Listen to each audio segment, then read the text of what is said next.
Now it's time for Class C to take center stage. Good crowd here. The Yarmouth Clippers, the Bucksport Goldn Bucks. Both teams coming in 11-0.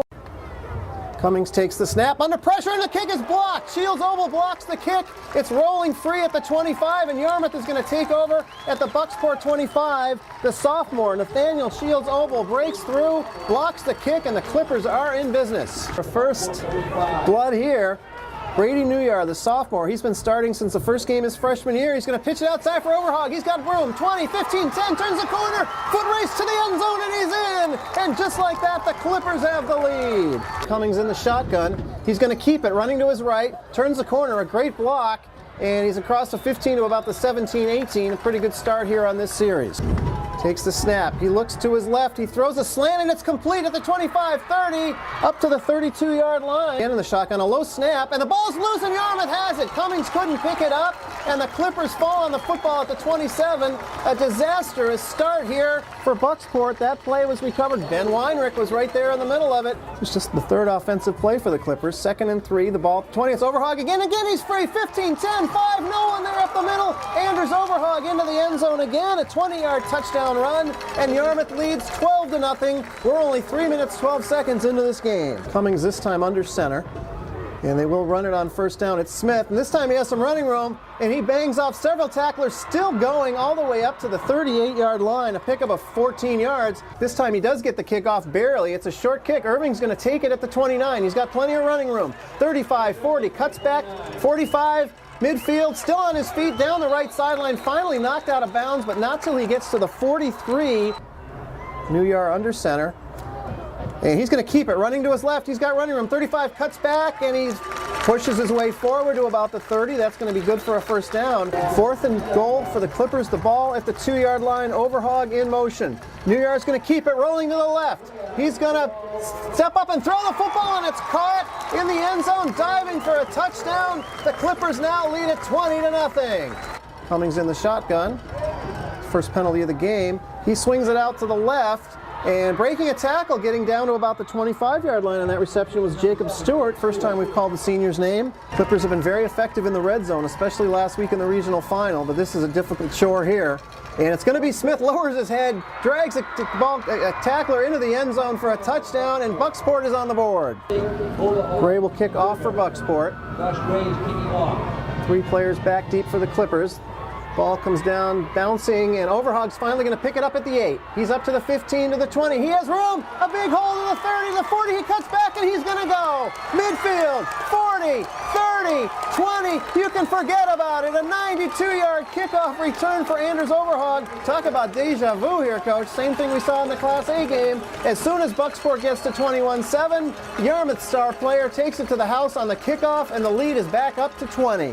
So 2nd and 10 now for Yarmouth. The ball at the Bucksport 30. It's going to be a pitch running left. Here comes Overhog again. Gets past the defender, breaks free down the left sideline. 20, 10, breaks a tackle, cuts back inside. Stop me if you've heard this before. Anders Overhog in the end zone for another Yarmouth touchdown. This one from 30 yards out, and the Clippers lead 34-7. And Bucksport has been able to move the ball a little bit through the air. Cummings back. He's going to be under pressure, and he's hit from the blind side by Gallagher. The ball comes loose, and Yarmouth recovers. 2nd and 10. You think they want to get it in Overhog's hands eventually. And instead, it's a quick hitter up the middle to Ewell. And Ewell spins free across midfield down to about the 40. Irving is split left. And Newyar is back to throw. He has to run to his left. He's going to throw it, and he's got a receiver. Irving at the 25. He's knocked down at the 20. And that's going to do it for first half action.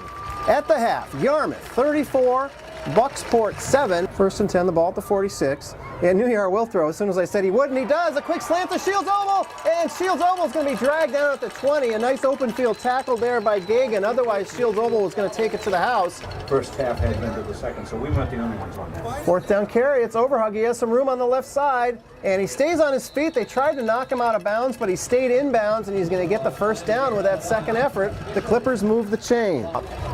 So they're trying it again here on 1st and goal. And they go up the middle. No signal as of yet. And now we do have a signal. Touchdown, Yarmouth. Guess who? 2:47 to play in the third, and the lead is 40-7. Thing that you want to have to do. 3rd and 4 from the 41. Smith one more time, running to the left. Pushes forward and he loses the football. Irving falls on it at the 47. Smith was about a yard short of the first down, kept fighting, lost the football, and a turnover. The Clippers will take over there. 3rd and 10 for Yarmouth, the ball at the 35 of Bucksport.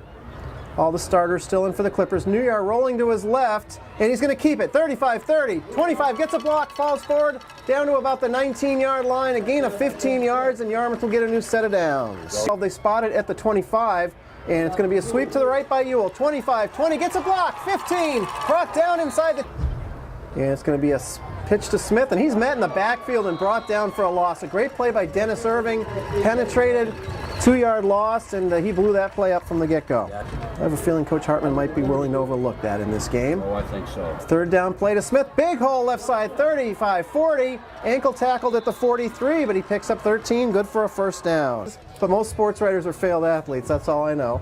Irving's kick is a high one. It's going to be taken by Gray at the 27. Goes to his right, turns the corner 30, gets a good block. 35-40, brought down at about the 41. A 14-yard return there by Gray, and Bucksport will take over at its 41 with 3:39 to go. 2nd and 6 from the 45 for Bucksport. Pitch to the left, 45, Gray breaks a tackle across midfield. 45 has some running room, 40 still going. He's going to run free down the right sideline, and sure enough, the Bucksport Goldn Bucks get a touchdown, a 55-yard run by Josh Gray. We are down to 8 seconds, and it looks like that is going to do it. The Yarmouth fans rise to their feet as one. The Yarmouth Clippers, for the 2nd year in a row, have sailed to the Class C championship. The Clippers 41, the Bucksport Goldn Bucks 14. There is little doubt the Yarmouth Clippers are the finest team in Class C yet again.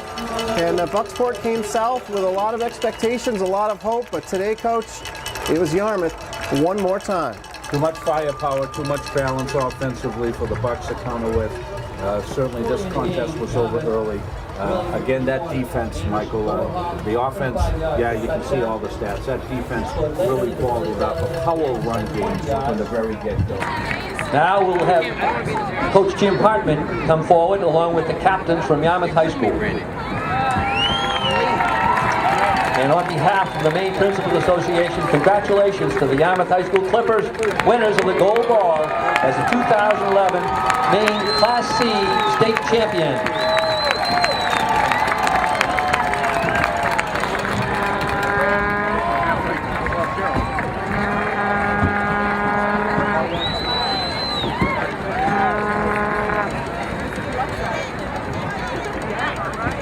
Again, and congratulations to both teams. Thank you to the fans. And we want to make sure that everybody will drive carefully on the way home. Matt.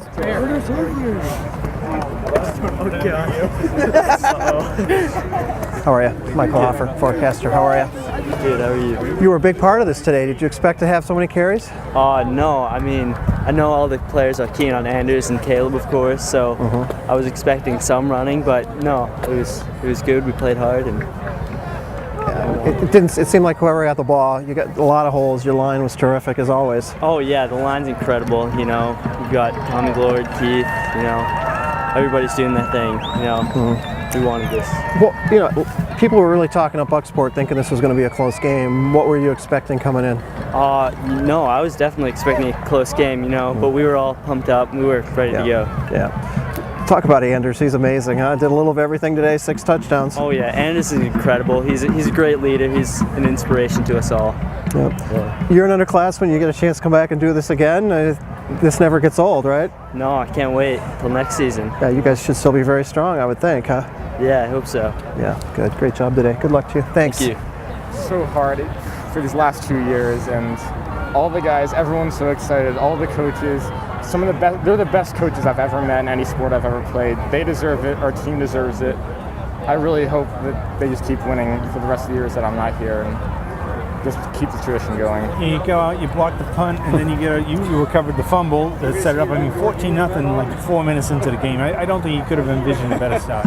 Yeah, it was just, at first we were really surprised at how the game would turn out, but then right when that happened, it felt like we started just driving, like we just started beating on them, and then we began to do well, and it continued, and we just began to just charged forward, and our drives began to get better and better, and soon our team just kept scoring. What can you say about Andrews? 6 touchdowns in the state championship game. He deserves it. He's worked the hardest almost any of us.